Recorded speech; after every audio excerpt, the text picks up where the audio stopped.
കുളിരടിച്ച് തുടങ്ങി. ഉള്ള അടിപൊളി, നല്ല രസമുണ്ട് കേട്ടാ. ഐസ് ബാത്തൊക്കെ ഇടയ്ക്ക് എടുക്കുക, അടിപൊളിയാവും. ഒന്ന് സോന എടുക്കാന്ന് കരുതി. നല്ല വിയർക്കുന്നുണ്ട്, നല്ല സ്വെറ്റ് ആകും. മസിൽ റിക്കവറിക്കൊക്കെ അടിപൊളിയാട്ടാ. പിന്നെ ഈ ഹെവി സ്പാറിംഗ് ഡേ, നമ്മൾ ഈ പഞ്ച് പാഡൊക്കെ ചെയ്യുമ്പോൾ പാഡിങ് സ്പാറിംഗ് ഡേക്ക് ശേഷം അല്ലെങ്കിൽ ലെഗ് ഡേക്കൊക്കെ ശേഷം നമുക്ക് കോൾഡ് വാട്ടർ എടുക്കാം, അടിപൊളിയാ.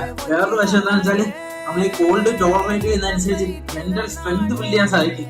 ആസ് എ ബോക്സർ ഹെവിയാണ്, മെന്റലി സ്ട്രോങ് ആവും.